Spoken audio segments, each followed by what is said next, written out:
대부분의 50대, 60대들은 은퇴 후 이런 이야기를 자주 합니다. 노는 것도 하루 이틀이지. 하루가 한 달, 1년처럼 길게만 느껴져요. 이젠 해외여행도 별 감흥이 없어요. 30년은 더 살아야 하는데 하루하루가 지루해요. 은퇴 후 막연히 긴 자유시간이 역으로 족쇄처럼 느껴지시는 분들이 많다고 합니다. 65세 이상 노인 80% 이상이 취미생활로 TV 시청을 꼽았고 노년의 시간이 지루하다고 대답했습니다. 이처럼 은퇴 후 30년 이상의 긴 시간을 허무하게 흘려보내고 있는 것입니다. 현재의 우리 중장년들은 정말 부지런히 살아왔습니다. 때문에 막상 은퇴 후 자유가 찾아와도 놀아도 되나라는 고민을 하고 잘 노는 법을 성취하지 못했기에 실천에도 어려움을 겪습니다. 처음 몇 년은 친구들도 만나고 여행도 다니며 하고 싶었던 것들을 하며 신이 나지만 이내 막막해지는 시점이 오기 마련입니다. 먹고 살기도 힘든데 무슨 취미생활이냐고 생각하시는 분들도 분명 계시리라 생각합니다. 하지만 아무런 취미생활 없이 노후 생활을 보내게 되면 자존감이 낮아지고 우울증에 걸리게 될 확률도 높아지게 됩니다. 그렇게 되면 건강이 악화되고 병원에 방문하는 시간이 많아지는 악순환을 겪게 되지요. 퇴직 후 지나치게 남아도는 시간을 보내는 것이 중장년에겐 큰 도전일 수 있습니다.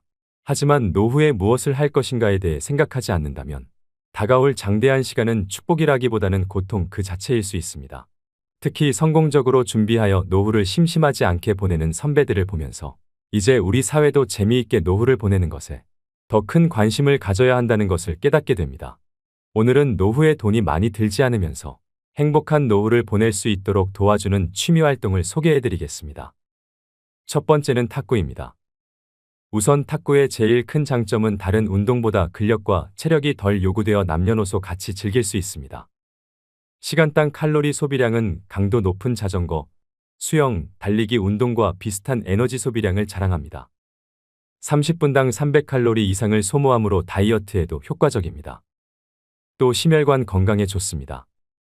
탁구를 한 달만 해도 심폐기능이 향상되고 체력이 높아지는 것을 느낄 수 있습니다. 심폐기능이 개선되고 체내 지방 성분이 줄어들어 혈관이 강화됩니다. 당뇨와 고지혈증, 고혈압 등 거의 모든 성인병은 혈관의 노폐물과 지방성분 증가로 발생하는데 탁구를 하면 빠르게 없앨 수 있을 정도로 건강에 효과적인 운동입니다. 또 탁구는 저렴한 비용과 더불어 공간 제약과 날씨의 영향이 적습니다. 공간을 적게 차지하고 날씨의 영향을 받지 않기 때문에 운동하고 싶을 때 언제든 할 수 있다는 자유로움이 있습니다. 집중력도 높일 수 있고 가볍게 운동하면서 부상 위험이 적은 스포츠이기 때문에 80대까지 무리 없이 즐길 수 있는 취미입니다. 두 번째는 독서입니다. 매일 책을 조금씩 읽는 것만으로도 두뇌의 정신활동이 자극이 됩니다. 한 연구에 따르면 독서는 뇌의 노화 방지에 높은 효과가 있기 때문에 알츠하이머 및 치매와 같은 정신장애를 늦춘다고 합니다. 독서가 뇌를 자극하고 활동성을 유지하여 뇌의 힘과 능력을 유지할 수 있습니다. 평소 짧은 영상, 자극적인 영상 등 주변에 노출되어 있는 많은 것들이 우리의 집중력을 떨어뜨리고 게으르게 만듭니다. 하지만 독서를 하는 동안 집중력을 향상시킬 수 있습니다. 또 노후의 독서는 무언가에 몰두할 수 있는 정신적인 공간을 제공하면서 노년의 일상적인 걱정으로부터 덜어주는 역할을 합니다. 매일 책 10장씩이라도 읽는 습관을 들이셔서 건강한 뇌와 정서적 안정감을 얻으시길 바랍니다. 이처럼 독서는 노후에 꼭 필요한 취미활동입니다. 세 번째는 걷기입니다. 걷기는 노후 운동으로 가장 기본적이면서도 인기 있는 운동 중 하나입니다. 나쁜 콜레스테롤과 중성지방 수치를 떨어뜨려 심혈관계 질환 예방에 도움이 됩니다. 특히 맨발 걷기는 발바닥 전체를 지압하는 효과가 있어 혈액순환을 촉진하고 신진대사를 활성화해 보이지 않는 속 건강을 지키는 데 이롭습니다. 또 걷기는 수면 호르몬 분비를 촉진해 수면의 양과 질을 동시에 개선시킬 수 있으므로 평소 불면증이 있는 사람에게 효과적입니다. 우울증 완화에도 큰 도움이 되는데요. 맑은 공기를 마시고 햇볕을 쬐면 행복 호르몬이라고 불리는 세로토닌 분비가 촉진되어 불안감과 우울감 등이 완화됩니다. 중년 여성들이 흔히 겪는 갱년기 증상 완화에도 큰 도움이 됩니다. 몸이 나빠지는 걸 막고 지금의 건강을 유지하는 데는 걷기만한 운동이 없습니다. 걷는 습관이 쌓이면 인생 후반에 보다 건강한 모습으로 되돌려받을 것입니다. 네 번째는 그림 그리기입니다.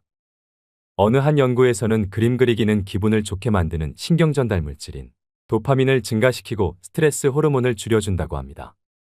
실제로 저도 그림 그리는 취미를 가지고 있는데요. 그림을 그릴 때 복잡한 마음과 우울한 감정이 어느새 침착하게 바뀝니다. 그림 그리기는 손의 신경을 자극하는 운동적 요소가 뇌를 자극하여 두뇌 운동에 좋습니다. 미국 알츠하이머 협회에서는 미술을 할 때 불안감이나 우울증이 완화된다고 하는데요. 치매 환자 대부분은 전에 미술 공부를 한 적이 없지만 그림을 그리기 시작하면서 놀랄 정도의 창의적인 그림을 그려내며 증상이 좋아졌다고 합니다. 그림을 꾸준하게 배워놓으면 평생 취미로 삼을 수 있습니다. 장소에 구애받지 않고 적은 재료로도 얼마든지 가능하기 때문에 노후에 접근이 쉬운 취미 중 하나입니다. 5번째는 자전거 타기입니다. 50대에서 60대 분들께 추천드리는 취미입니다. 자전거 운동은 가장 대표적인 유산소 운동입니다. 허벅지와 종아리, 코어 근육을 많이 사용하게 되는데요. 이 근육들은 신체를 이루는 가장 비대한 크기의 근육이라 칼로리 소모가 가장 크고 우리 몸의 균형을 담당하는 중요한 근육입니다. 나이가 들수록 근육의 손실이 많아지는 우리에게 자전거는 선택이 아닌 필수로 나이가 들수록 해야 하는 운동이라고 말하는 이유입니다. 조금은 아이러니한 부분이라고 생각하실 수도 있지만 자전거는 무릎 관절에 아주 좋은 운동입니다. 퇴행성 관절염과 연골의 손상으로부터 주변 인대를 강화할 수 있는 매우 효과적인 운동입니다. 삼성서울병원 교수는 하루 30분 이상 일주일에 4회 이상 자전거를 타는 노인은 신장병이나 중풍을 최대 50% 이상 감소시키고 대장암 및 직장암도 40% 이상 감소시킨다고 밝혔습니다. 6번째는 식물 키우기입니다. 실제로 반려식물을 키우면서 자연과의 접촉을 하게 되면 혈압을 낮추고 마음의 평온함을 증가시킨다고 하는데요. 요즘엔 식집사란 새로운 용어도 등장하고 식물 키우기가 하나의 트렌드로 자리 잡고 있습니다. 식물은 반려동물처럼 비교적 큰 비용이 들지 않고 손이 덜 가면서도 충분한 정서적 교감과 위안을 받을 수 있습니다. 과학자들은 식물을 키우는 것만으로도 전반적인 뇌 건강의 기능을 향상시켜준다 합니다. 꽃과 향기로운 식물은 우리의 감각에 좋은 영향을 미치며 인테리어 소품으로도 활용되어 집에서 휴식하는 시간을 더욱 풍요롭게 만들어줍니다. 또 식물은 공기를 정화시켜주어 건강과 깨끗한 환경에도 많은 영향을 줍니다. 식물 키우기는 나이와 상관없이 누구나 손쉽게 접근할 수 있는 취미이기 때문에 정적인 취미를 찾으시는 분들에게 제격입니다. 7번째는 명상입니다. 연구에 따르면 명상은 스트레스에 아주 효과적인 치료법이라고 합니다. 스트레스는 신체에 미치는 영향이 어마어마한 만큼 부정적인 결과를 불러올 수 있습니다. 또 명상은 자존감과 전반적인 기분을 개선하는 데 도움이 되고 다양한 연구 결과에 따르면 명상은 우울증 치료에 좋은 영향을 준다고 합니다. 4,600명을 대상으로 한 연구 결과에서 명상이 우울증을 유발하는 염증성 화학물질의 분비량을 감소시킨다는 사실이 확인되었습니다. 기억력 개선에도 도움이 되는데 우리가 무언가를 더 잘 기억할 수 있게 하고 마음을 젊게 유지하도록 도와줍니다. 심지어 알츠하이머병과 같은 질병 예방에도 긍정적인 효과를 얻을 수 있는데요. 하루에 단 10분씩이라도 정기적인 명상을 하는 것은 더 균형 잡히고 만족스러운 삶을 이루는 데 기여하여 종합적인 신체 건강과 안녕을 높일 수 있습니다. 젊은 사람뿐만 아니라 나이가 든 사람에게도 적극 권장되는 취미 활동입니다. 8번째는 수영입니다. 수영의 가장 큰 장점은 우리 몸의 많은 근육을 효율적으로 사용한다는 것입니다. 물속에서 하는 운동이기 때문에 관절에 무리를 주지 않으면서도 평소에 잘 사용하지 않는 팔, 어깨 등의 근육을 사용합니다. 수영을 1시간 동안 하면 걷기의 3에서 4배인 700칼로리를 소비하게 됩니다.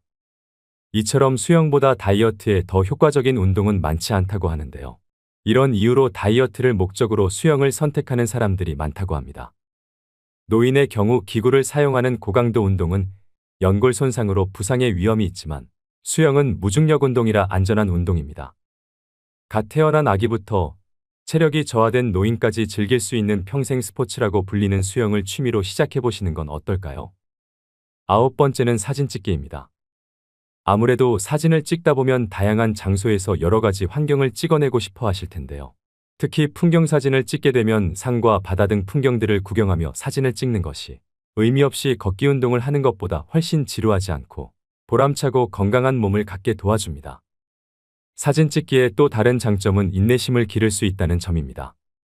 내가 원하는 사진을 건져내기 위해선 알맞은 장소에서 순간의 포착을 잡아내야 하는데 그런 사진을 만들어 내기 위해서는 여러 시행착오를 겪으며 인내심이 길러지는 것 같습니다.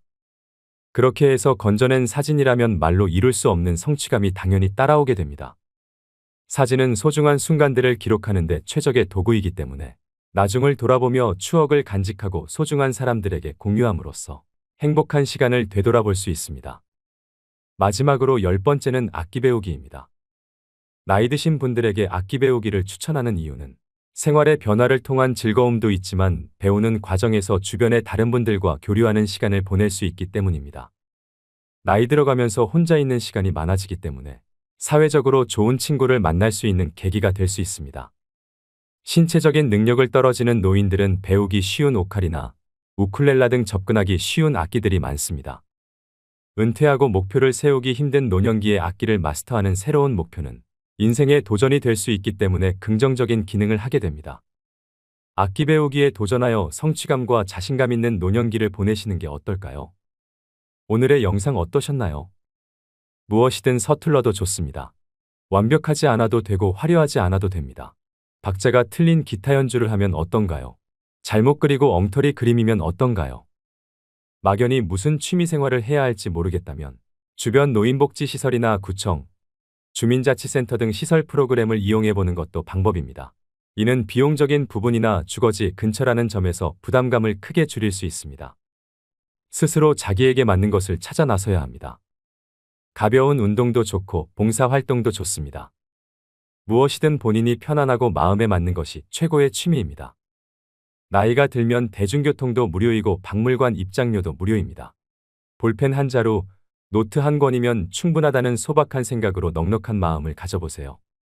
젊은 시절 많은 고생을 했기 때문에 이제는 정신건강과 육체 건강을 잘 다스려서 자녀들이나 가족들에게 해가 되지 않게 본인 스스로 9988-1234를 잘 실천해야 합니다.